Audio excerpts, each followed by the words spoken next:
Guru Vabhishta Supurakam Guru Ganaera Shisha Sambhushitam Chintya Chintya Samasta Veda Nipunam Shri Rupa Pantanugam Govindam Vidam Ujvalan Varatanum Bhaktyam Vitam Sundaram Vande Vishwa Guruncha Divya Bhagavat Premnoi Bija Pradam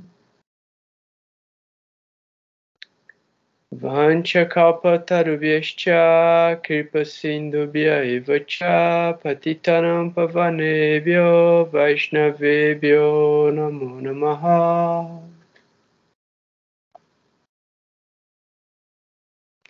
Om Gyanantimirandasya Gyanam Shalakaya Shashuru Militamena Tasmai Shri Gurave Namaha. Jai Gurudev, Jai Gurudev, Jai Gurudev, Jai Gurudev. Boa noite a todo mundo, saudações. Fico muito feliz mesmo a gente estar aqui mais um dia para conversar sobre Jyotish, conversar sobre filosofia, conversar sobre comportamento também, né, fenômenos, porque de uma certa forma a gente está estudando astrologia para entender como essas forças atuam através da gente e controlam essa realidade objetiva que está ao nosso redor.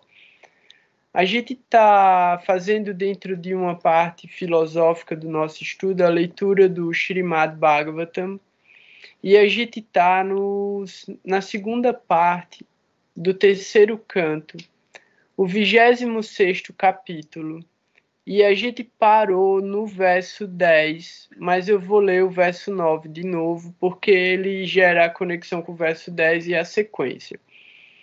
E aí, assim, só algumas informações de maneira meio que informativa, né? Porque a gente também está chegando no final do ano e a gente está com vários tipos de atividades e eu acho legal já também deixar essa comunicação gravada para que fique o registro das pessoas que acompanham o canal e acabam não estando ao vivo aqui com a gente, mas mesmo assim elas estão estudando. A gente vai continuar o estudo do Bhagavatam até o final do ano, mas não vai dar para terminar Sankhya Yoga, que é esse diálogo de Kapila Devi com Devahuti, que está sendo narrado por Maitreya para Vidura. Mas, como o estudo do Bhagavad Gita da quinta-feira, ele já está terminando, aí eu vou levar o estudo de Sankhya Yoga para a quinta-feira. Então a gente vai fazer desde o começo da história dos pais de Kapiladeva e a história que fala sobre esses saptarishis e o casamento e toda essa história até chegar em Sankhya Yoga e encerrar o terceiro canto do Srimad Bhagavatam. E aí, depois de terminar isso, a gente vai ver qual é a sequência mais apropriada para os estudos da quinta. A gente montou um grupo de estudos nos sábados, às 5 da tarde, que é um grupo de estudos de revisão. E é uma revisão intensiva e interativa. Por quê?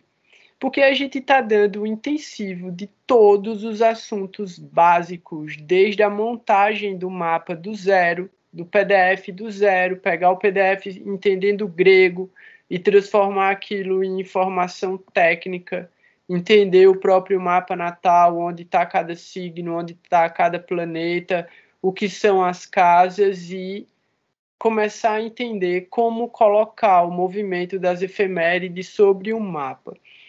Então esse intensivo interativo, ele vai continuar também todos os sábados possíveis até o final do ano. E aí a gente quer deixar todo mundo também nivelado para que a gente possa entrar no ano que vem com um estudo de uma outra escritura, que é uma adaptação de várias escrituras originais do Jyotish. Então tem Parashara, Jaimini, tem Varaha Mihira, tem vários textos, tem versos do Bhagavatam também, tudo dentro de um livro que foi escrito pelo Wilhelm alguma coisa. É um alemão, Ernest Wilhelm. Wilhelm. É uma treta assim. Que é o Graha Sutras. Então é um livro super importante. Por quê? Porque ele fez uma compilação de tudo que é importante para a gente ter como base filosófica e, de certa forma, mitológica sobre os planetas, sobre os signos, sobre as nakshatras. É muito bom. E a gente vai fazer esse estudo paralelo ao estudo do Panchang. Então, para o estudo do Panchang, a gente precisa também de um conhecimento prévio do que é essa divisão em 27 nakshatras. Então, além dos 12 signos, as 27 nakshatras. E aí, até o final do ano, eu vou terminar todos os posts das nakshatras no Instagram. E vai ser iniciado também um outro grupo de estudos das nakshatras, que aí vai substituir o grupo dos sábados de revisão, vai ser um grupo de estudo das nakshatras. Eu acho que é isso. Eu esqueci alguma coisa. Se tiver alguma coisa para acrescentar, Parama ou Ana, eu acho que é isso. E aí vai ter bastante novidade também para o estudo da gente a partir do ano que vem. Entendendo que todo mundo que tiver dúvida, todo mundo que precisar de ajuda, escreve no grupo, que aí a gente vai ter tempo disponível para tirar essas dúvidas e fazer os ajustes apropriados. É isso. Eu vou fazer a leitura do Bhagavatam e a gente já segue com as efemérides. O verso 9 é o seguinte. O verso 9 do capítulo 26 do terceiro canto do Śrīmad Bhagavatam, da conversa entre Kapiladeva e Devahuti. Então Devahuti disse: Ó Suprema Personalidade de Deus, por favor, explica-me as características da Pessoa Suprema e suas energias, pois ambas são causadoras desta criação manifesta e imanifesta. Aí também, na semana passada, a gente fez a leitura desse comentário e a gente viu que isso se fala sobre Prakriti e Purusha, e é um dos capítulos do Bhagavad Gita que é explicado por Krishna, que é Purusha Prakriti Yoga. Então, o verso 10 é o seguinte.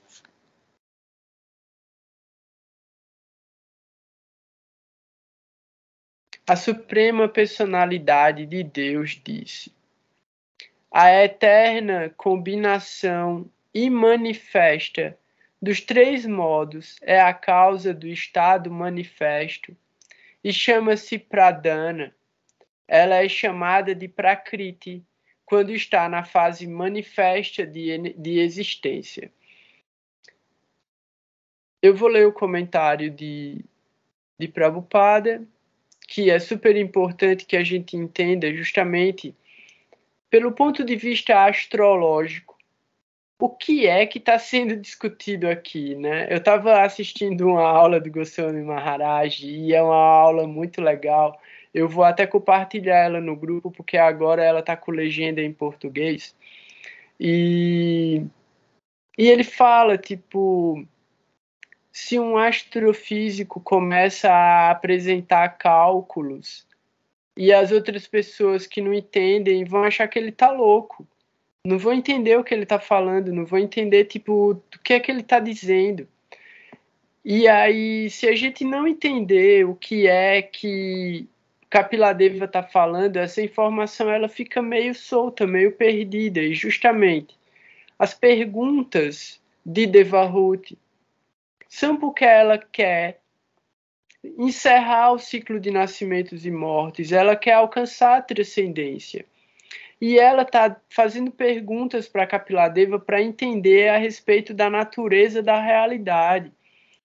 No verso 9, na pergunta dela, ela já fala essa união entre a pessoa suprema e suas energias. Então, Purusha, a pessoa suprema, e Prakriti, as energias que se manifestam em diversidade.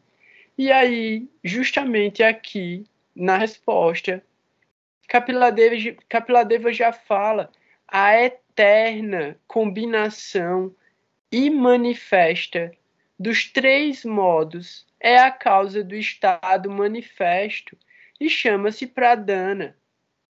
Ela é chamada de Prakriti quando está na fase manifesta de existência. Então existem dois estados. Prabhupada vai explicar.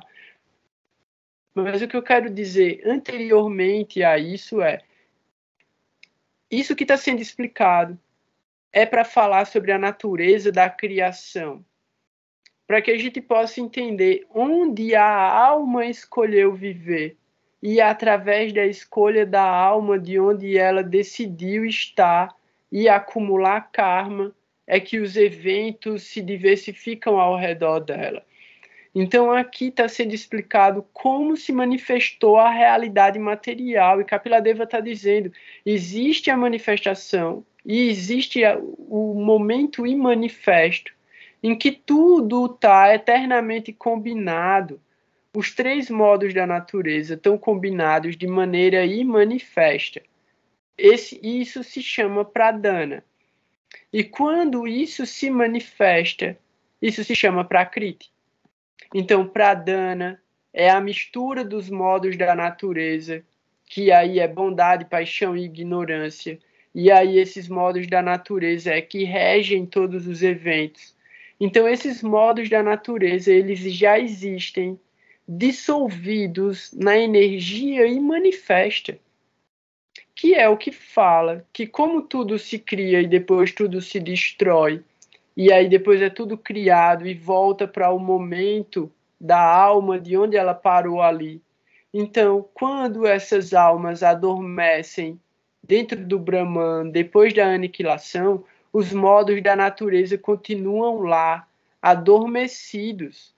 E aí, quando volta a criação, quando o Prakriti se manifesta de novo, esses modos da natureza despertam do estado que eles estão e eles voltam de acordo com a diva, a alma individual que vai voltar e se manifestar dentro dos universos. Então é um espaço de tempo muito absurdo. A gente falou sobre isso nos capítulos anteriores do Bhagavatam, mas a gente tem que ter muito claro que, assim, a escala de tempo que a gente consegue calcular da nossa realidade é irrisória. A alma da gente já vivenciou milhares de existências. Então, quando os sábios estão falando aqui, como Kapiladeva está falando aqui, ele está falando do tempo do universo, de criações cósmicas. A gente está usando escala de tempo muito grande. Então, assim, eu vou ler o comentário de Prabhupada e aí a gente vai continuar. E se alguém tiver dúvida também, pode perguntar. Isso são assuntos muito interessantes, assim, tipo, como a Alexandra estava falando, né? Traz profundidade e conteúdo para o estudo do karma. Porque karma é tempo e espaço. O karma precisa de tempo e espaço para se manifestar. Então a gente está estudando a história do tempo, né? A história da existência. Tipo, como a energia cósmica se diversificou. Significado de Prabhupada para esse verso. O Senhor mostra a natureza material em sua fase sutil, que se chama Pradana, e analisa este Pradana. A explicação de Pradana e Prakriti é que Pradana é o somatório sutil e não diferenciado de todos os elementos materiais. seria como a matéria escura, né? A energia escura que existe, mas não está manifesta, não é possível de ser captada. Embora sejam não diferenciados, pode-se compreender que a totalidade dos elementos materiais está contida no pradana. Quando a totalidade dos elementos materiais manifesta-se pela interação dos três modos da natureza material, a manifestação chama-se Prakriti. Os impersonalistas dizem que Brahman não tem variedade nem diferenciação. Alguém pode dizer que Pradana é a fase de Brahman, mas na verdade a fase de Brahman não é Pradana. O Pradana é distinto do Brahman porque no Brahman não há existência dos modos materiais da natureza. Pode ser que se argumente que o Mahatattva também é diferente do Pradana, porque no Mahatattva há manifestações. A verdadeira explicação do Pradana, entretanto, é dada aqui, quando a causa e o efeito não estão claramente manifestos, avyakta. A reação da totalidade dos elementos não ocorre, e esta fase de natureza material chama-se Pradana. Pradana não é o elemento tempo, porque no elemento tempo há ações e reações, criação e aniquilação. Tampouco é a diva, ou potência marginal das entidades vivas, ou entidades vivas designadas condicionadas, porque as designações das entidades vivas não são eternas. A este respeito, usa-se um adjetivo, nitya, que indica eternidade. Portanto, a condição da natureza material, imediatamente anterior à sua manifestação, chama-se Pradana. Verso 11.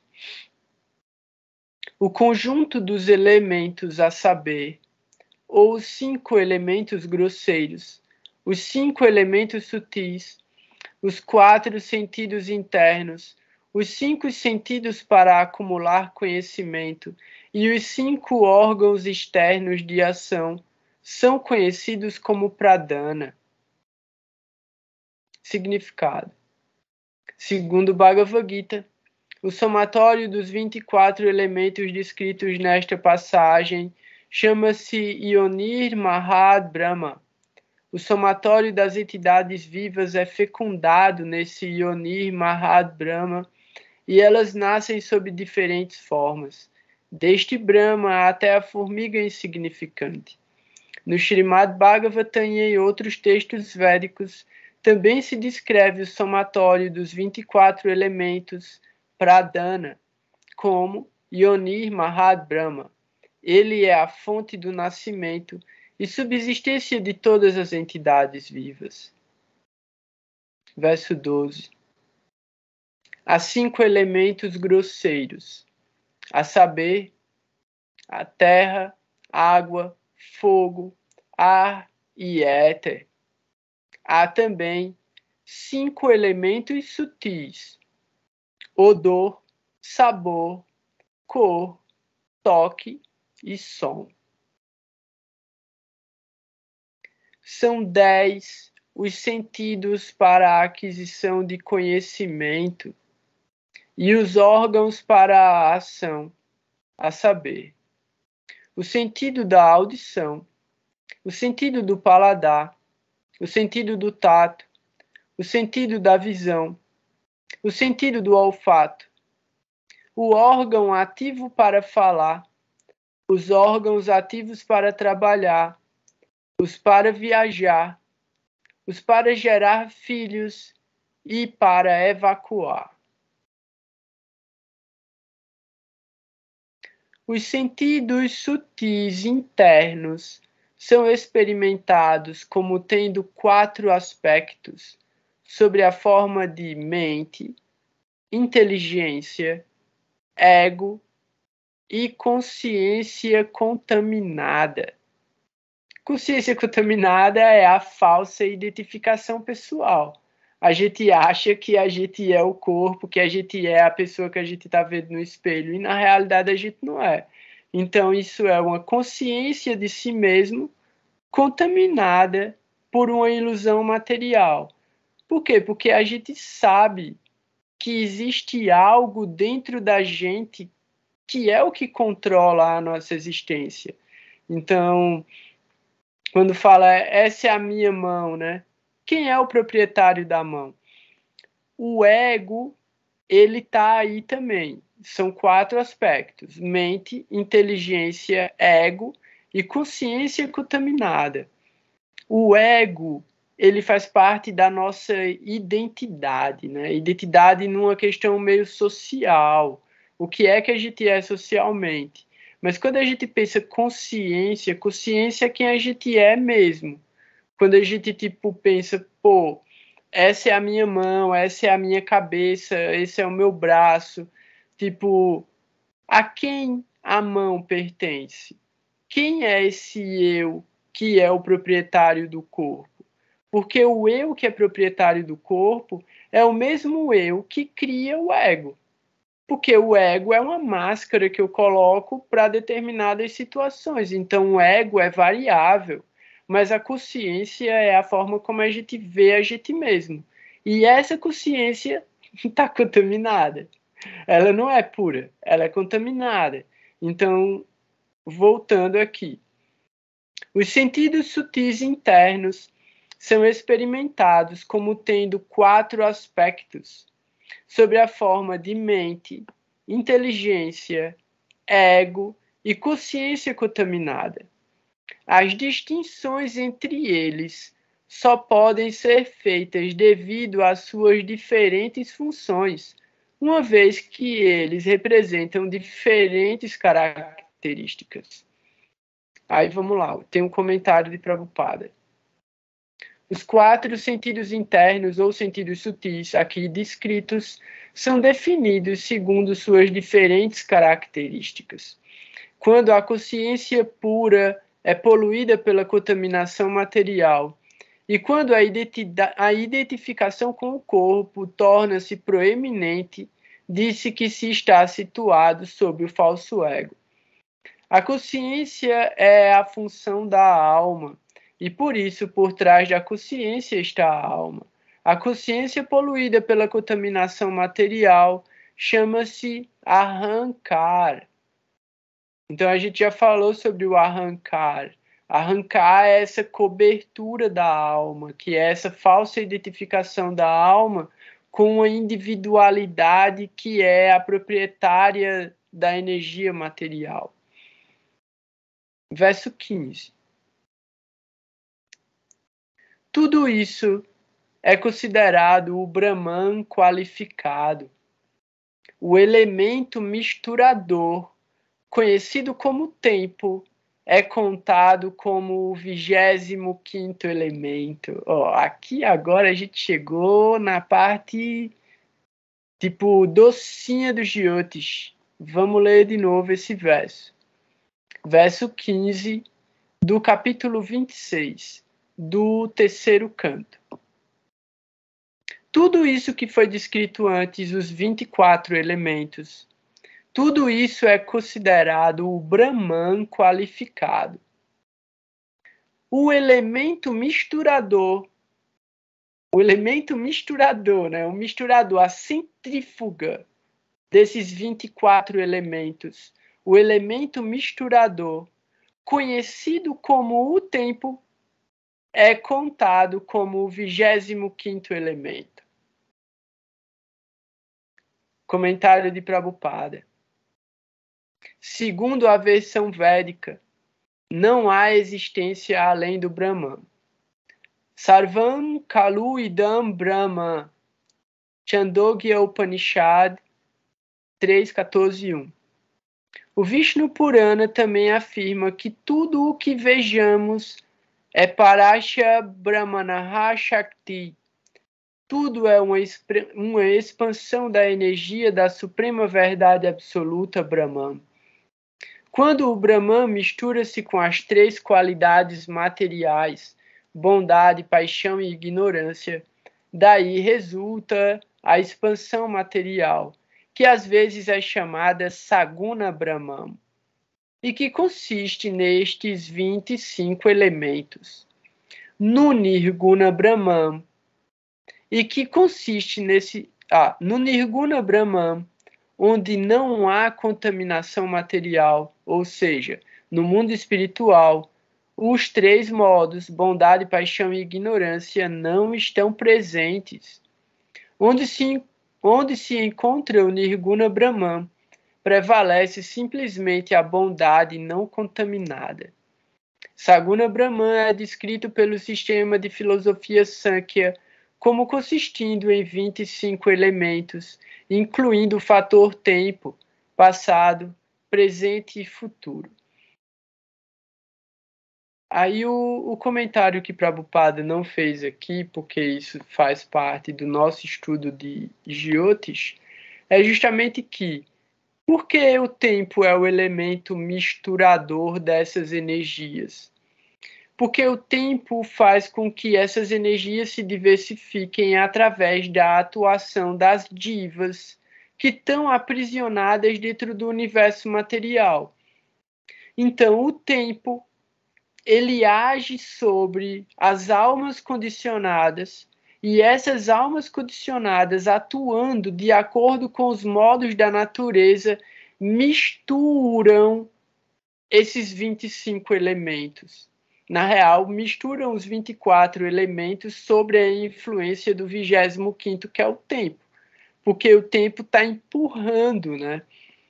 E eu estava vendo um texto de Srila Bhaktisiddhanta hoje, muito interessante, falando sobre a ideia de que o fogo, o tempo como o fogo, né? E aí a nossa existência é um fogo incessante dentro do corpo. Então, o que a gente está fazendo é queimando. A gente está produzindo calor, né? Caloria. A gente se alimenta de energia para gerar calor. Então, esse fogo que consome o corpo da gente, num determinado momento ele vai consumir completamente o corpo não vai mais servir, e ele vai sair, ele vai entrar no outro corpo, né? Então, esse sopro divino é muito interessante, né? Porque assim, a vida é essa chama. E a nossa respiração alimenta esse fogo. Então é através da nossa respiração, né, do prana, do sopro divino, que esse fogo ele se expande e ele queima dentro da gente. E é a nossa própria contagem de tempo. A nossa contagem de tempo é medida em cima da quantidade de respirações. Isso também está dentro dos Jyotis. Tipo, quando a gente nasce, na hora que a gente respira pela primeira vez, ali já tem um contador regressivo de quantas vezes a gente vai respirar na vida da gente. Se a gente seguisse as regras. Só que a gente não segue, então a gente vai respirar muito menos. E pode respirar muito menos ainda se acontecer alguma catástrofe, alguma coisa, né? Então, o verso 16 é o seguinte: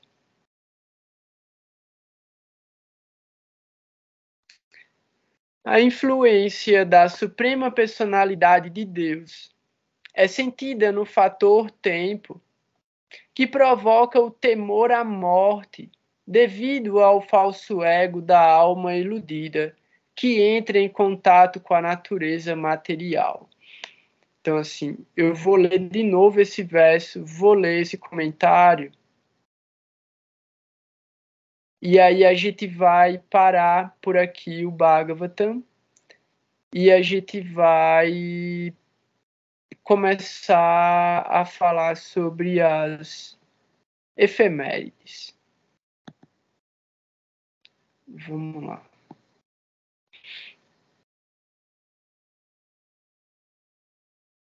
Verso 16. A influência da Suprema Personalidade de Deus é sentida no fator tempo, que provoca o temor à morte devido ao falso ego da energia, da alma iludida que entra em contato com a natureza material. O temor à morte que sente a entidade viva deve-se a seu falso ego, que a faz identificar-se com o corpo. Todos têm medo da morte. Na verdade, não há morte para a alma espiritual.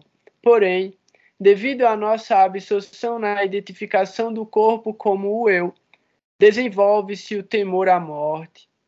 Também se afirma no Srimad Bhagavatam, 11º canto, capítulo 2, verso 37, que Bhayam Dvitiyabhinivisheshataha Syat. Divitya refere-se à matéria, que está além do espírito. A matéria é a manifestação secundária do espírito, pois a matéria é produzida a partir do espírito. Assim como os elementos materiais descritos são causados pelo Senhor Supremo, ou Espírito Supremo, o corpo também é produto da alma espiritual. Portanto, o corpo material é chamado Dvitiya, ou o segundo. Aquele que está absorto neste segundo elemento ou segunda manifestação do espírito tem medo da morte. Quando alguém está plenamente convencido de que não é o corpo, não há possibilidade de temer a morte, já que a alma espiritual não morre. A alma espiritual que se ocupa nas atividades espirituais do serviço devocional livra-se por completo da plataforma de nascimentos e mortes. Sua posição seguinte é de plena liberdade espiritual, além do corpo material. O medo da morte é a ação de Kala, ou o fator tempo, que representa a influência da Suprema Personalidade de Deus. Em outras palavras, o tempo é destrutivo. Tudo o que é criado está sujeito à destruição e dissolução, que é a ação do tempo. O tempo é uma representação do Senhor e nos faz lembrar também que devemos nos render ao Senhor. O Senhor fala com cada alma condicionada como o tempo. Ele diz no Bhagavad Gita que, se alguém se rende a ele, já não tem mais problema de nascimento e morte. Portanto, devemos aceitar o fator tempo como a suprema personalidade de Deus presente ante nós. Olhar a tela, pode ter acontecido alguma coisa. Então eu vou começar um pouco antes. Cadê a Glaucia? Tá aí, né? Eu acho que tá sim. Tu sabe alguma coisa de astrologia, Glaucia? Só para perguntar. Eu sei da astrologia comum, né? Uhum. Então, já fiz vários mapas e eu achava que meu ascendente era Áries, por exemplo. Sempre deu isso. Sim. Só para lembrar, assim, então, mesmo na tropical, né? Mas... Peixe estava lá, mas Lua só... Bom, alguma coisa com peixes e Áries, isso eu sabia. Sim, então, a Lua estava em peixes. Rapidinho. Essa parte tem um videozinho curtinho de menos de 10 minutos lá no canal, que aí eu já explico qual é a diferença entre a astrologia tropical e a astrologia védica. Uhum. Então, essa diferença que você está percebendo é o que chama de Ayanamsa. É uma diferença em graus da astrologia tropical, porque a astrologia tropical não segue o céu e a gente segue o céu. Então, esse é o seu mapa real. No seu mapa real, o seu ascendente é Peixes, o seu Sol ele está em Capricórnio e a sua Lua está em Aquário. Beleza? Fez sentido. E então, assim... Pode falar, desculpa. Não, o que eu ia dizer assim, você simplesmente é como se você pegasse o seu mapa antigo, o seu mapa tropical, e você girasse ele para trás 24 graus.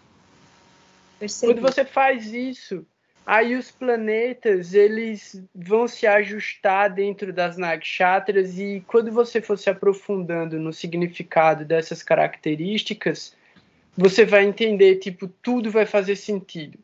Coisas que não faziam sentido nenhum para você antes, agora vão fazer sentido, porque você vai chegar mais próximo do que é a verdade do indicador kármico. Porque aí tem bastante assunto dentro disso que a gente vai falar com o decorrer do tempo, mas só para você entender. Quando a gente fala Rahu, Rahu é o nó do norte, Ketu é o nó do sul. E aí os signos eles têm praticamente as mesmas características e as casas vão ter praticamente as mesmas características também. Só que os efeitos que os signos geram, aí eles vão ser bem diferentes, porque tem muitos yogas, muitas relações de amizade, inimizade, mapas divisionais.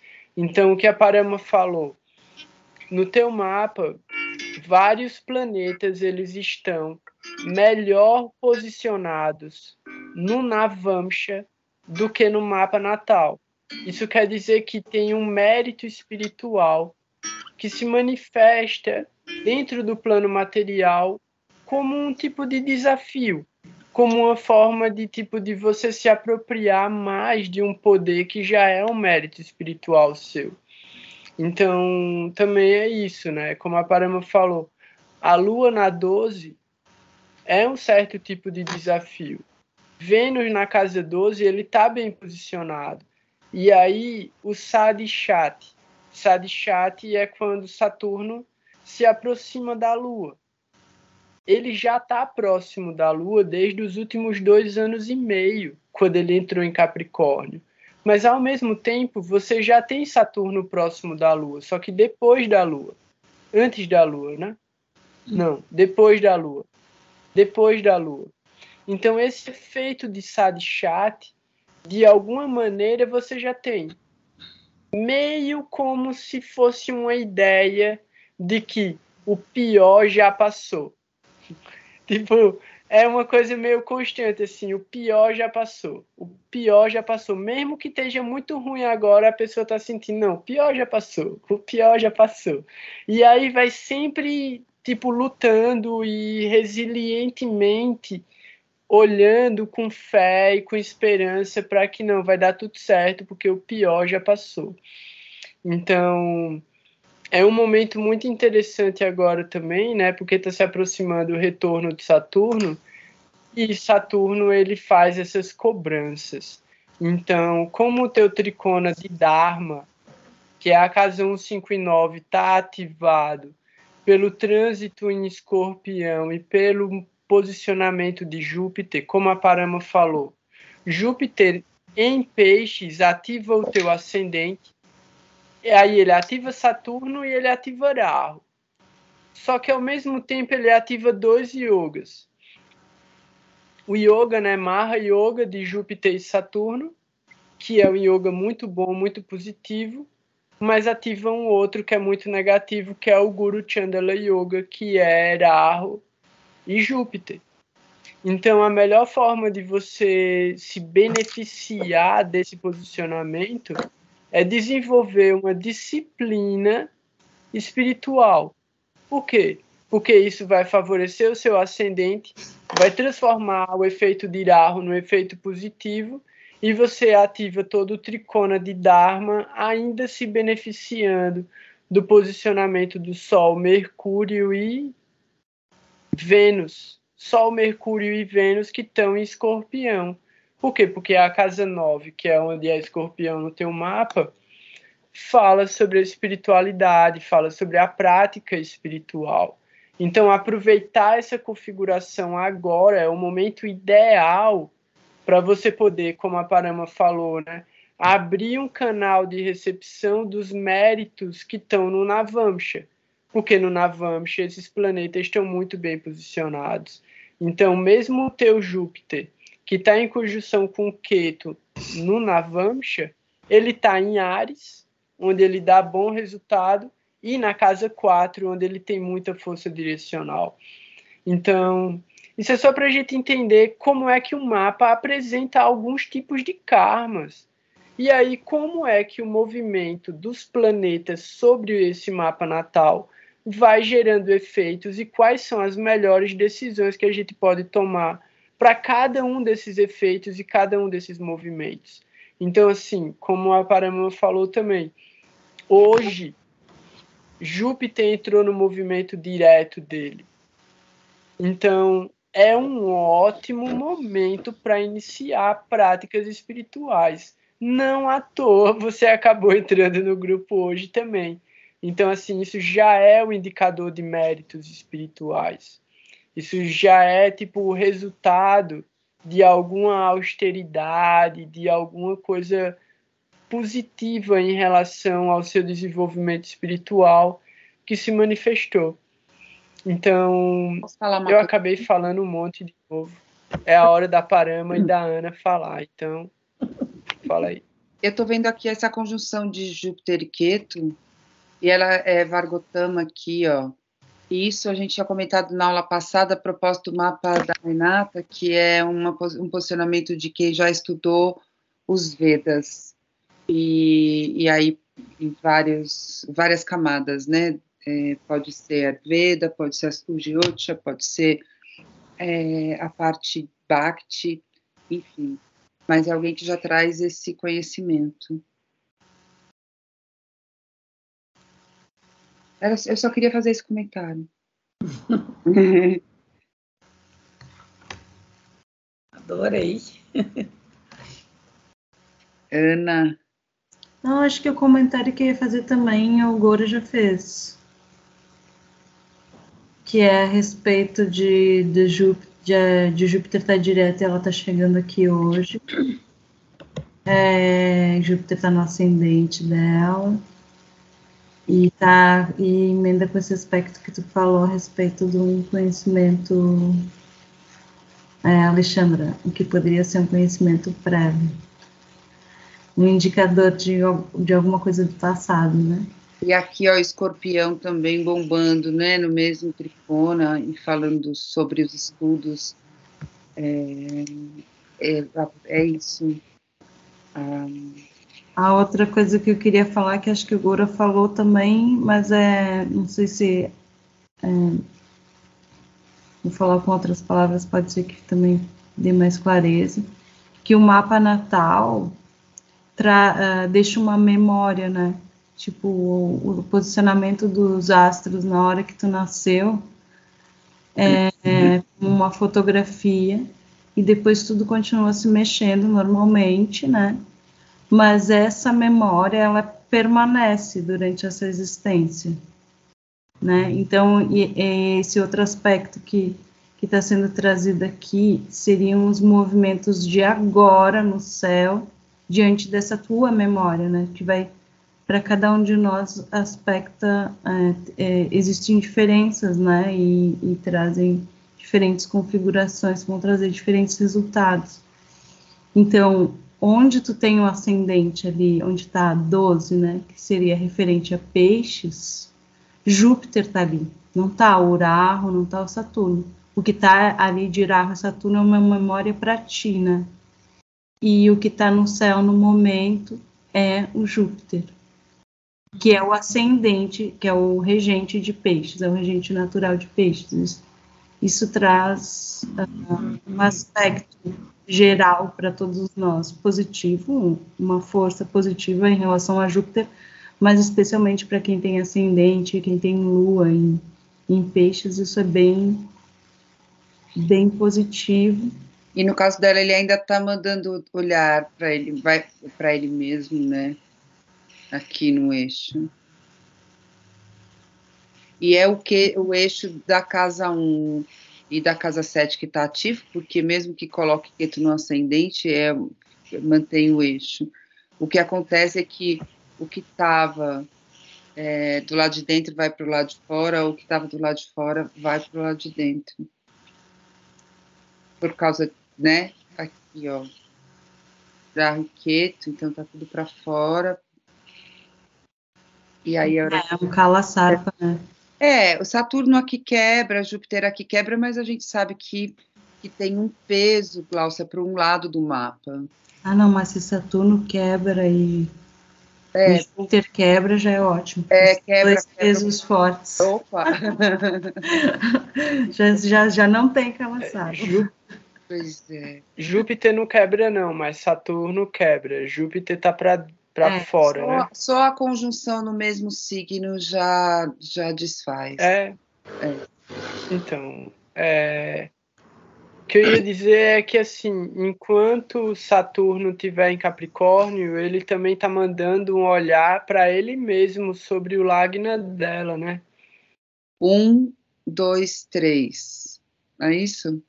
Aí, 4, 5, 6, 7. Manda para 5. E manda para cima de Marte. De Marte. Então, também vai ser bom em janeiro, a hora que esse Saturno passar para... Tudo bem, alivia de novo, né? Alivia para o Sol e para Marte e vai para cima da Lua. Mas aí... O Sadesati, que o Gora falou e a Parama falou, são 7 anos e meio em que... Fala, Mohan. Ué. Eu acho que deve ser um assunto para o dia de sábado, mas eu quero saber o que é esse negócio de mandar olhar. Porque, para mim, isso aí é grego. Como é que... Cada planeta... Pode. Oi. Pode explicar. Cada planeta, a partir do ponto onde ele está colocado, manda olhares. Alguns mandam um olhar de 180 graus, todos mandam um olhar de 180 graus, e alguns mandam apenas o olhar de 180 graus. Outros mandam olhares especiais. Vou fazer já, então, aqui, ó. Saturno manda 3, o terceiro, então, 1, conta a casa que ele tá, 2, 3, o aspecto aqui, 3, 7, 180, né, que é aqui, e 10. Então, 7, 8, 9 e 10. Vamos por partes, então, ó. Na hora que ela nasceu, Saturno estava o ascendente estava em Peixes, né? Então, a constelação que estava nascendo ao leste era Peixes. E Saturno estava nessa mesma constelação. Então, a casa 1 representa o eu, representa o corpo, representa aspectos da personalidade. E o que ela está falando de olhar para a casa 3, que é touro, influencia, vou dar uma situação, influencia, por exemplo, a fala dela. Casa 3 fala sobre a comunicação. E sendo fala sobre os desejos. Oi. Desculpa, sendo Saturno, né, mandando para touro, pode influenciar na boca questões de ossos, até bruxismo, dente, dor no rosto, dor de cabeça. A cabeça seria mais Áries, mas ainda pegaria, talvez desse por causa do maxilar. Essa é uma possibilidade, né? E aí a Ana continua, no caso da fala. Então, a fala, por exemplo, ela pode ser... Daí tu tem que olhar... Essa casa, com esse olhar, vai falar da situação, por exemplo, da comunicação. Vamos pegar o aspecto da comunicação, que vai ser taurina, né? Que vai ter um aspecto taurino, colorida por Saturno, por alguns aspectos de Saturno, que poderiam ser, de repente, uma fala mais conectada à prática, por exemplo, à utilidade das coisas, sem muitos floreios, por exemplo. Podia ser pode ser uma fala um pouco mais seca, mais direta, sabe? Não necessariamente aspectos negativos ou positivos de Saturno, né? As duas coisas provavelmente vão estar conectadas nessa fala. E aí, ó, que Vênus aqui, ó, em Aquário, que é regido por Saturno, reforça isso que a Ana está falando sobre essa interferência de Saturno aqui na casa 3. Isso poderia também dar um aspecto de uma fala mais profunda, tendo regente 3 na 12, poderia, por exemplo, gostar muito de assuntos místicos, transcendentais, espirituais, religiosos. Agora aqui, ó. Tem uma inclinação, tipo, um gosto de falar sobre esses assuntos. O outro planeta que tem, então, Driste especial, Júpiter, ele faz um tricôno, porque ele manda para 5 a partir dele, então 1, 2, 3, 4, 5 e 9, 6, 7, 8, 9. Então, aqui, ó, dá para ver esse desenho. E, no caso, Júpiter está mandando, então, é o de terra. Então, ó, Saturno manda aqui, não tem ninguém aqui, né, nessa casa, nesse signo de touro, mas tem o olhar de Saturno, que a gente já viu, tem o olhar de Júpiter. Então, são influências diferentes acontecendo aí. E aí reforça aquilo que a Ana falou, o regente da casa 12, que é uma casa que fala sobre espiritualidade também, aqui na 3, a pessoa pode ter gosto por isso, e certamente o olhar de Júpiter reforça isso, né? E Júpiter aqui, ó, mandando esse Driste para Mercúrio, tem uma certa tensão com Mercúrio, mas tem um favorecimento importante do Sol. E esse Mercúrio esse Sol está no Abdite, né? E aí Júpiter então tem uma relação dármica importante entre essas casas, a casa que fala sobre a independência, os relacionamentos e as parcerias, os amigos e os ganhos e o sucesso de alguma maneira, né? Mas, ó, com um modelo dármico e com algum conhecimento espiritual bastante técnico, inclusive, porque está em Virgem, só que, se não me engano, está em Rasta. E aí tem a ver com a própria escrita, né? Agora eu estou viajando um pouco. O outro... Não, acho que também escrita, cura com a mão, processos de tipo reiki, massagem, passe, habilidade com a mão, forte. Marte, então, é o outro planeta que tem Driste especial. Ele manda... a gente falou no começo, todos mandam para a casa direta dele, né? Então aqui ele está na 8, está mandando para 2, mas ele manda também um quarto aspecto, então 1, onde ele está, 2, 3, 4. Então, olha só, Marte, olha a pressão para cima do Sol e Mercúrio. Vem pressão daqui e vem pressão daqui, de naturezas diferentes, com humores diferentes, porque estão vindo de outros signos, né? Então, 4, teoricamente, Marte manda, o quarto olhar de Marte é um olhar de proteção, mas é sempre Marte, então pode dar uma esquentada aqui, ó. E para a 8ª casa, diz que o quarto olhar é quem ele protege, e a 8ª, porque a 8ª é a casa também da longevidade, por quanto tempo ele protege. E aí ele está mandando para um signo que ele mesmo rege, também não tem ninguém aqui, e com esse olhar de Marte, essa casa 2 fica bem ariana, uma casa de iniciativa.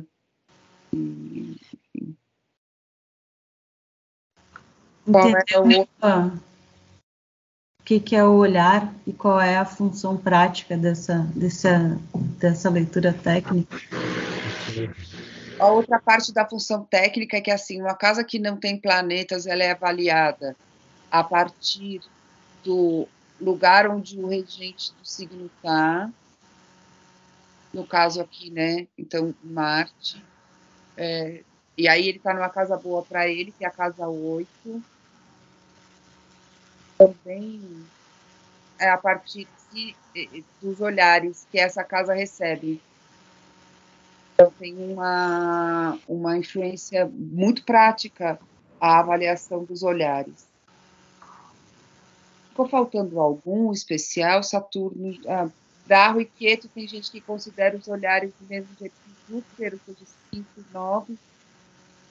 E tem gente que também diz, tem autores que dizem que Rahu consegue olhar para a casa anterior dele, para a 12ª casa a partir dele, e porque como ele está separado, a cabeça está separada do corpo, ele conseguiria girar a cabeça, então ele olharia para essas 2 casas aqui, quer dizer, para a 12ª, né? Aqui, aí tem uma questão que manda olhar para cá ou para cá, e eles têm funções diferentes. Mas só como uma curiosidade, que tem autores que consideram e autores que não consideram os olhares, os aspectos de Rahu e Ketu.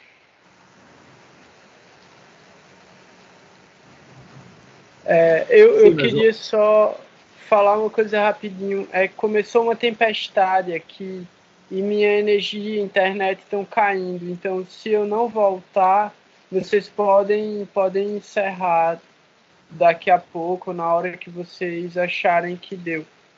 É só isso. Pode falar, Mohan. Tá, eu perguntei o que é olhar e ninguém me explicou. Começou a falar, não, porque explica, deu 180 graus para cá e para lá, mas o que é o olhar? Assim, o que é isso? Olhar. Beleza.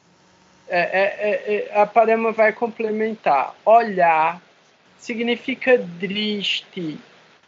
Drishti. A palavra em sânscrito é drishti. Então isso é um efeito. Cada planeta ele possui um olhar diferente, um drishti diferente. O que é que isso significa na prática? Na prática, todos os planetas eles enviam a força deles com 100% para a casa oposta à casa deles. Então, você, pelo mapa que a Parama estava colocando lá, onde tiver um planeta numa casa, a casa oposta a ele está mandando Shakti Drishti para aquela casa, para a casa oposta. Anterior? Não, a casa oposta. Então, da casa 1 vai para a casa 7, da casa 2 vai para a casa 8, da casa 3 vai para a casa 9, da casa 4 vai para a casa 10, da casa 5 vai para a casa 11, da casa 6 vai para a casa 12 e o contrário também. Esse é Shakti Drishti. Então, esse é o mais importante que tem que saber. Por quê? Porque o planeta, muitas vezes, ele está num lugar onde ele não dá efeito, velho. O planeta está numa casa e ele naquela casa ele está bloqueado por algum motivo. Um Papa Cartari, um signo Chuba, Titi, Titi queimado, essas paradas. Dagda Dosha, Rashi. Dagda Rashi. Então, no lugar onde o planeta está, ele não dá efeito. Mas aí você olha o Shakti Drishti dele, ele está dando efeito lá. Se o cara não souber da regra, não vai entender porque aquele planeta está dando efeito em outro lugar e não está dando efeito onde ele está. Beleza. Mas aí o que é que a gente vai observar são os olhares secundários. Os olhares secundários, alguns planetas têm, outros não. Então, quais são os planetas que têm esses olhares secundários? Marte, Saturno e Júpiter. Marte, ele manda para a 4ª casa a partir dele. Então, imagina assim, eu estou olhando para você agora, você está na minha frente, eu estou olhando para você e eu estou mandando minha energia para você 100%. 100%. Mas, ao mesmo tempo, eu estou olhando aqui para a minha esquerda e eu estou vendo tudo o que acontece lá. E eu não vou deixar nenhum gato, nem nenhuma doideira acontecer ali, porque eu estou tomando conta daquele lugar também. Seria o olhar para a 4ª casa. Por quê? Porque você sai da casa 1 para a casa 4. Na real, não seria nem um leste, né? Mas tudo bem, não vamos colocar as direções no mapa, não. Mas é isso, da casa 1 para a casa 4. E aí, o segundo olhar de Marte, tirando o de 180 graus, do Shakti Drishti, é o olhar para a 8ª casa. Então Marte olha para a 4ª casa a partir dele, para a 7ª casa a partir dele, para a 8ª casa a partir dele. A Ana colocou aqui no grupo os drishtis para onde os planetas mandam a partir dele. Tem que contar a partir da posição que ele está no mapa. Beleza, a gente vai passar essa técnica dos drishtis, como funciona. Pode fazer agora, pode compartilhar o mapa de novo e mostrar os drishtis funcionando. E aí, assim, como a Parama falou também, que eu peguei o finalzinho, alguns autores discordam sobre os olhares de Rahu e Ketu. Então, se não quiser considerar olhar nenhum, não considera. Se quiser considerar os olhares como Júpiter, para a casa 5 e 9 a parte dele, considera. E pode considerar também os olhares como Saturno, para a casa 3 e para a casa 10 a parte dele. Fica a critério de cada pessoa usar as suas próprias regras, né? As regras que você se identifica mais, não é as próprias regras. Todas essas regras são védicas. Observar qual regra, qual autor e qual regra está funcionando para ti, né? Em específico. É isso. Então, assim, se a Parama quiser compartilhar de novo o mapa e mostrar os drishtis para onde eles vão, e aí também complementar o que tu ia falar, que eu só interrompi. Imagina, fez bem. Eu compartilhei um arquivo que a gente já rodou no grupo sobre os olhares com o desenho do mapa, o planetinha e o olhar para onde ele está mandando. E aí, se tiver alguma dúvida, eu acho que a gente pode retomar no sábado. Mas é isso, eu fiz a explicação toda do funcionamento do Drishti, o Mohan queria saber uma coisa específica, quer dizer, o que é o olhar? O olhar é a maneira como o planeta bota a força dele na outra casa. E aí, enfim, 100%. Tá, existe alguma outra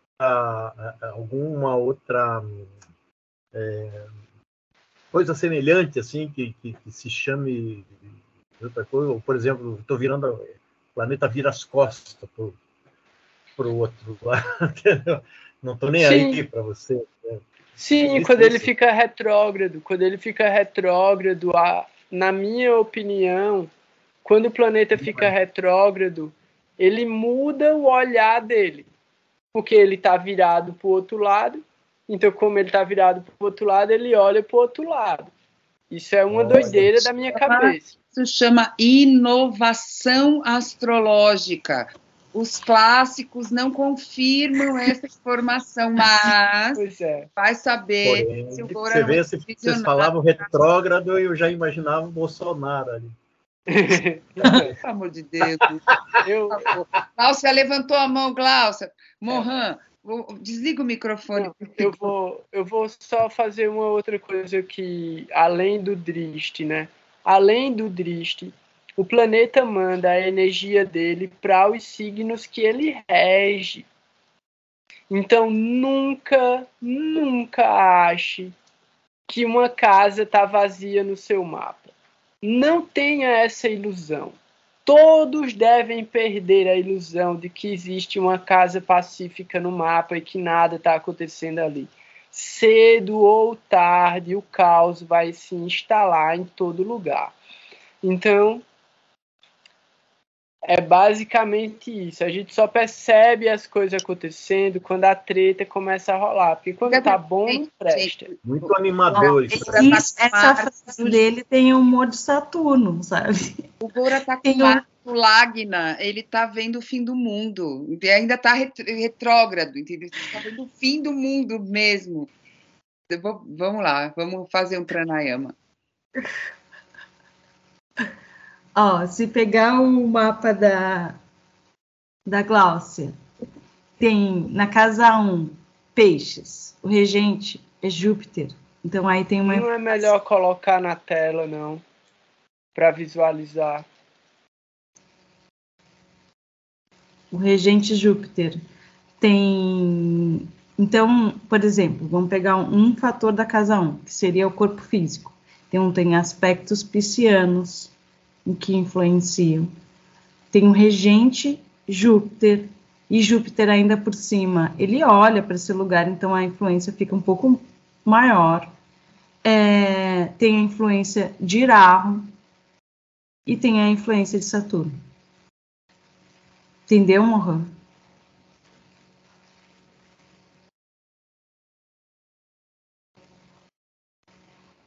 Ô, Glaucia, fala o que tu ia falar, o que tu quer falar, que tá de mão em... Eu nem sei direito o que eu quero falar, mas assim, estou me sentindo bem principiante, mas eu estou assim, encantada, é muito lindo, né? E eu tive uma, não sei se é uma dúvida ou uma conclusão. O mapa natal, ele é o karma, né? É o que você traz. Nos meus estudos, eu chamo de jornada da alma, eu estudo Pathwork, não sei se vocês conhecem. Conhecem Pathwork? O Pathwork?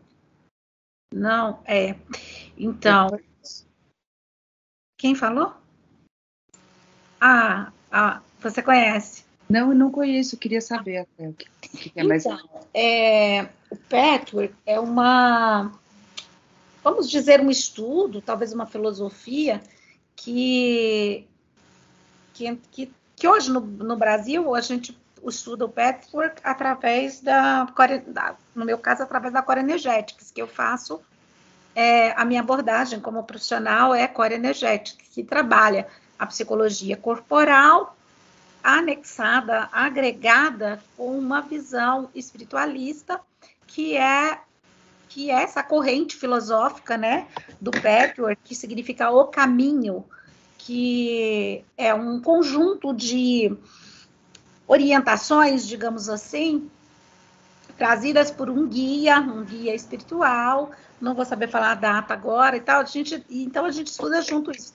Nós temos a jornada da alma, ou seja, eu venho aqui com uma inscrição, né, de alguma coisa que eu tenho que aprender e evoluir.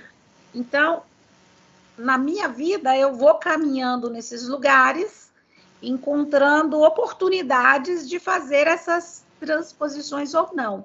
Aí, trazendo aqui para a ideia do mapa, eu fiquei pensando que o mapa natal é mais ou menos isso, né?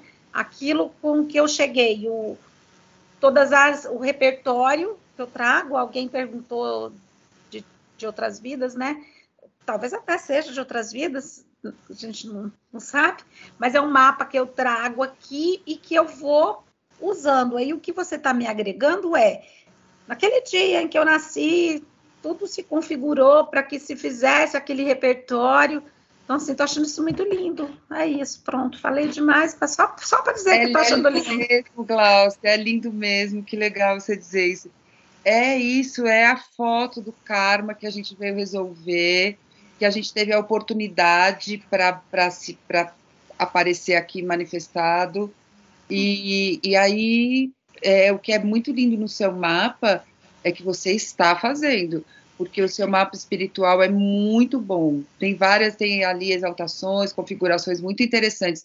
E eu sinto que o que você descreveu como esse conhecimento, essa jornada da alma, e essa coisa comunicada, a Viana já está sorrindo. É Júpiter com Queto, meu!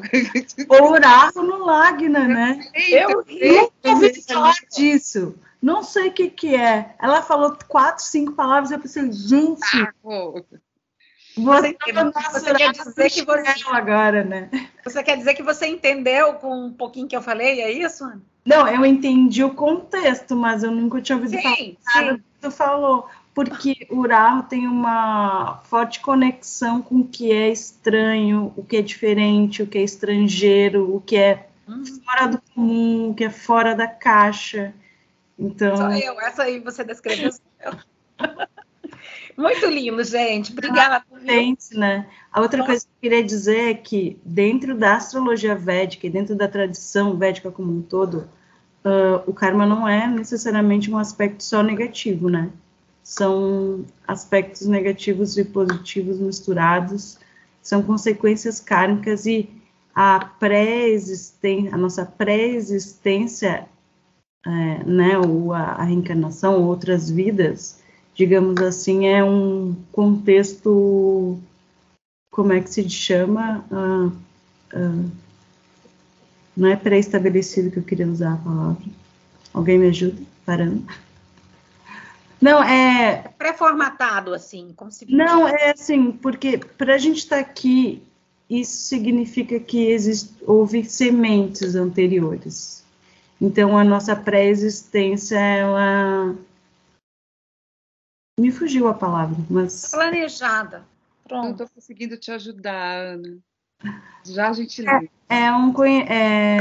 O karma pressupõe a nossa pré-existência, entendeu? Não tem como estar aqui sem uma existência anterior. Sempre tem que ter uma semente, e é um conjunto de sementes, boas e ruins e neutras, digamos assim, né, que vai estabelecer essa existência. Beleza. A gente pode desenvolver ainda mais essa ideia de karma, karma bom, karma ruim, manifestações, nascimentos, mortes, samsara. Tudo isso está dentro do estudo, né? Faz parte, não é nada simples e fácil. Acho que foi a Renata que levantou a mão e baixou, não sei se ela desistiu, não sei qual que foi, mas... Quer fazer um comentário, Renata? Não, é porque a linha, né, que eu faço terapêutica é de análise corporal. E aí a Gláucia falou, eu já né, foi citado num livro que eu li, Mãos de Luz, que foi até onde eu tive acesso dessa linha, e que é de Haidt, né, tal, assim, é bem legal ver como que eu vejo a questão dos meus traços no próprio mapa. É bem interessante, sabe? Bem interessante mesmo. Tudo se ligando, assim. E, inclusive, aquela leitura da minha casa 1, nossa, teve tudo a ver com o que a gente estava desenvolvendo, com o momento, sabe? É incrível. Que legal, Renata. Escuta, rasta a cura pelas mãos, Júpiter e Queto em rasta. Esse Irahu, esse Queto, esse Júpiter, ó, eles vieram num humor muito elevado. E agora esse livro eu conheço. Sim. Agora alguma ele é bem complexo, mas serviu bem para o que eu queria. Ele teve vamos dizer assim, né? Ele entra numa abordagem que, para ser sincera, assim, era complexo para eu, né, chegar onde ele queria me levar, mas ele me levou onde eu precisava, que foi para ter descoberto a análise corporal, né? Porque ele desenvolve um pouco a questão dos traços e tal. Interessante. E aí, vamos para as datas de Júpiter? Beleza. É um exercício bem simples, só para... Passa aí. Júpiter, ele entrou em Peixes dia 13 de abril desse ano. Ele leva 12 anos para mais ou menos, para o ciclo dele. Então, fazem 12 anos que ele ficou em Peixes a outra vez, de maio de 2010 a maio de 2011. Aí pode ter, às vezes, um curso que a gente fez, alguma coisa que aconteceu, que agora pode estar se repetindo. Então, 13 de abril ele entrou em Peixes. Dia 29 de julho desse ano ele ficou retrógrado, então desses 12 meses, 4 meses ele fica na posição retrógrada, todo ano. Isso significa o que o Goro estava falando ali, né? Há uma mudança. Primeiro existe um processo de expansão em alguns assuntos, por exemplo, de crescimento, e depois uma espécie de recuo, mas no entanto, eu vejo como uma espécie de revisão. sabe? Tipo, nos preparando para os próximos passos que ele vai dar e que a gente pode alcançar com mais destreza, digamos assim, precisa de uma revisão. E então ele ficou dia 29 de julho, retrógrado, até o dia de hoje, e agora ele fica olhando direto, ele vai andando direto de novo em Peixes até 21 de abril de 2023, que é um período interessante para alguns assuntos que a gente queira se planejar. Por exemplo, vamos supor estudos ou espiritualidade. São assuntos conectados com Júpiter que pode ganhar bastante força nesse momento. E a partir desse... longas também, viagens de longa distância, viagens de bastante tempo, viagens com propósito de conhecer lugares sagrados, não exatamente peregrinação, mas, enfim, por aí também pode ser um planejamento de uma coisa grande nesse sentido. Alguns cuidados com a saúde em relação, por exemplo, a gordura, aumento de colesterol, questões ligadas, a gente já discutiu isso, né? Que diabetes poderia ser Júpiter e Vênus, né? Então, se alguém tem alguma predisposição a, por exemplo, colesterol alto, pode, se pega uma casa de saúde, como a casa 1, uma casa 6, a casa 8, pode aproveitar para cuidar esses aspectos e já diminuir esse impacto kármico, digamos assim. E é isso, esse exercício, observar essas datas e que assuntos dessas datas podem ter feito esse movimento de um crescimento, depois parece um recolhimento, uma pausa, uma revisão, e que agora pode ganhar força de novo. Acho que o mundo já... A mesma lógica dá para fazer com Marte, que está retrógrado, ver quando é que foi a última vez que ele teve em Touro, em Gêmeos, o que aconteceu ali, o que ele está... É um humor diferente, né? A Ana descreveu de Júpiter retrógrado como um momento de reflexão, uma coisa mais tranquila. Eu tenho a sensação de que, no caso de Marte, o que faltou resolver, o que ficou pendurado, que eu não resolvi ainda, que eu vou voltar lá e vou fazer. É uma coisa mais determinada, assim, e muito, muito concreta, né, no caso de Touro, e que eu acho que pode dar bons resultados materiais, inclusive, de prosperidade, assim, enfim, por causa da lua cheia que vai ser em Rohini. Aí eu acho que tem uma troca, assim, tem esse lugar de prosperidade, de fartura, que não é um problema para Marte. O problema dele é a opulência e a sensualidade venusianas, quando isso impede que ele faça o que ele tem que fazer. Mas em Touro é nesse humor que ele está, né? Tem um humor também de fazer coisas belas, de cozinhar, de comer, de fazer uma boa comida, e, enfim, efeitos possíveis. E a gente vai falar mais sobre Marte em Touro, porque ele vai aí até março do ano que vem. Então tem bastante trabalho para Marte fazer. Mas o fato é que dá para usar essa lógica e fazer uma revisão. Eu só não sei a data de quando foi que Marte ficou retrógrado em Touro.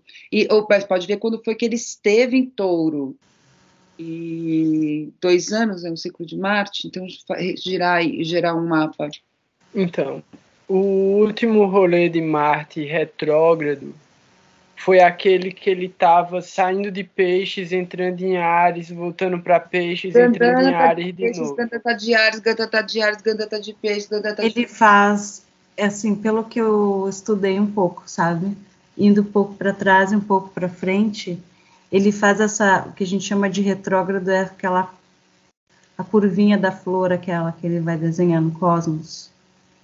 Quando ele vai dar essa moonwalk dele, nesse período que a Parama está falando, então ele pega e faz uma revisão naquela... Ele fez, por exemplo, pegou Peixes, Áries, né? Agora pega Touro, Gêmeos, né? E a próxima vez vai ser Câncer,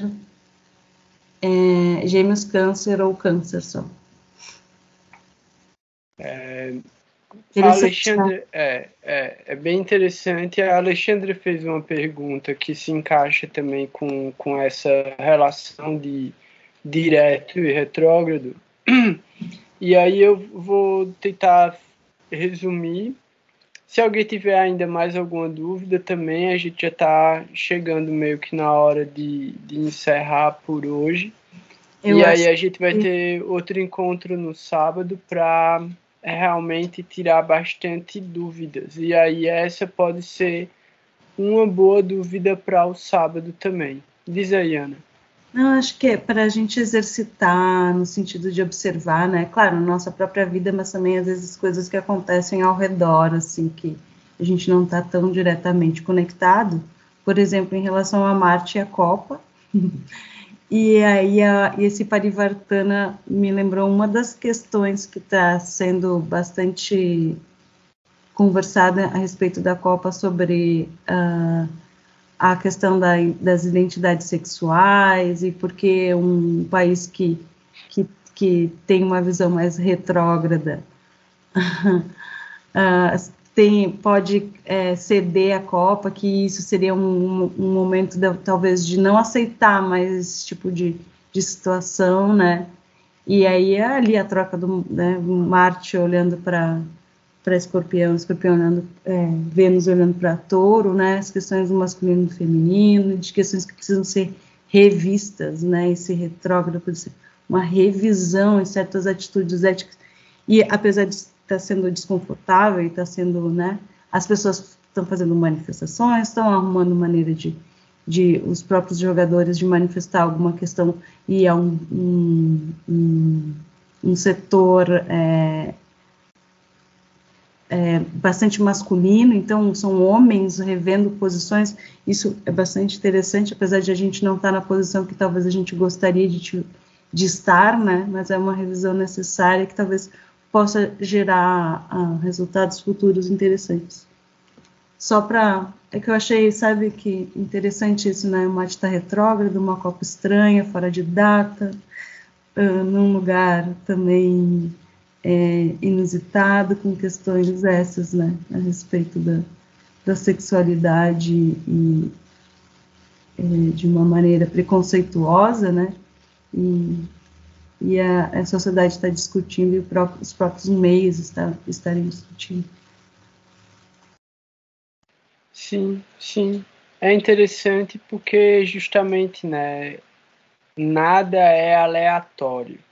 Então existe uma conexão oculta por trás de tudo isso que a gente talvez ainda não seja capaz de decodificar ela com todos os elementos. Alexandra, vamos fazer o seguinte.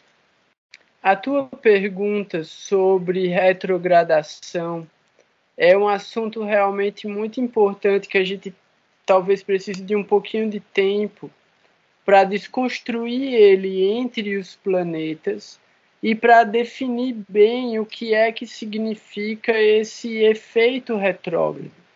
A partir da perspectiva, né, como a Ana estava falando, por quê? Porque um planeta nunca anda para trás.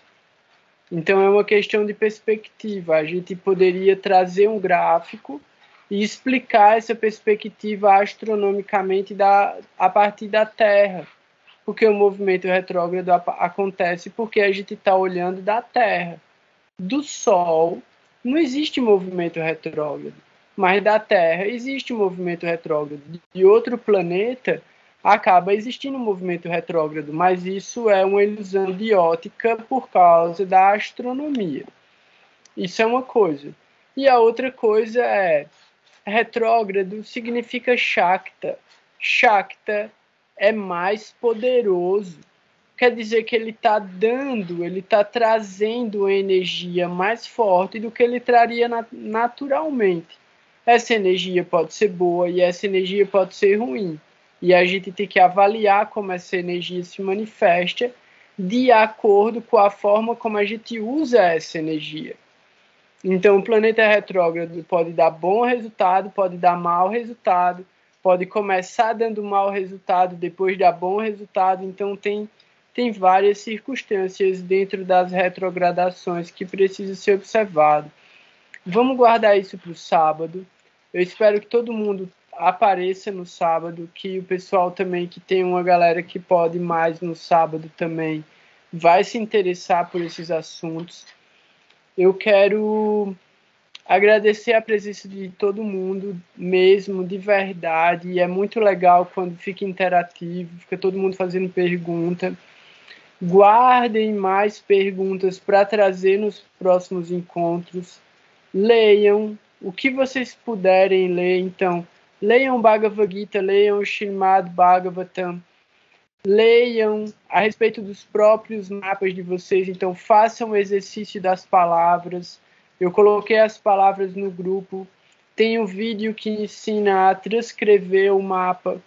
Então, pega o PDF, transforma o PDF num caderninho, vai anotando as palavras, começa a escrever as ideias que os insights vão vir. Então, cria a disciplina de estudar. A disciplina de estudar é um remédio. É um dos melhores remédios de todos os tipos. É a disciplina para a prática espiritual e para o estudo. Então, vamos estudar, vamos praticar a espiritualidade, vamos tentar seguir a orientação dos mestres espirituais, porque todos os méritos e todas as glórias são para os mestres espirituais. Tudo que a gente está fazendo é repetir o que eles ensinaram através da prática, da vida deles. Então, todas as glórias são para Srila Gurudeva, Srila Sridhara Maharaj, Srila Swami Maharaj Prabhupada.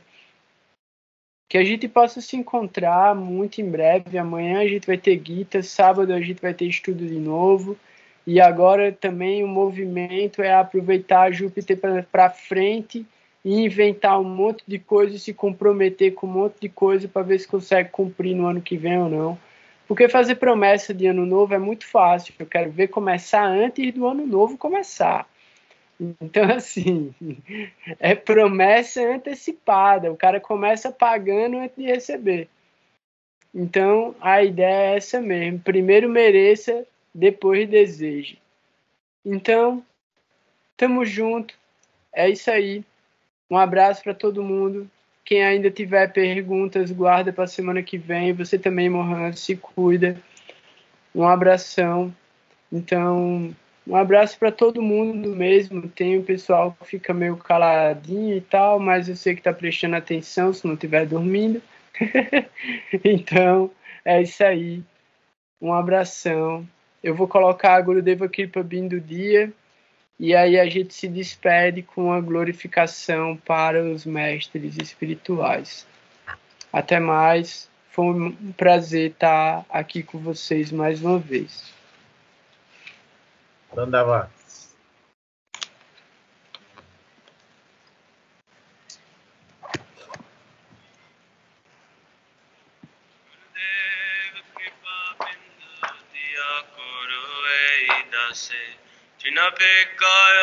Bena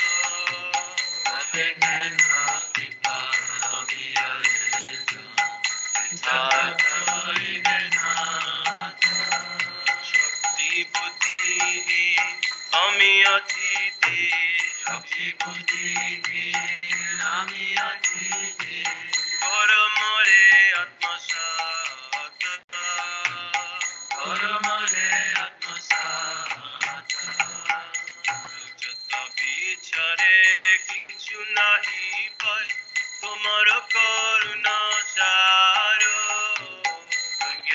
বিছারে কিছু নাহি পাই তোমার করুণা সার করুণা না হইলে কাঁদিও কাঁদিও করুণা না হইলে কাঁদিয়া কাঁদিয়া প্রাণ না রাখিব আর প্রাণ রাখিব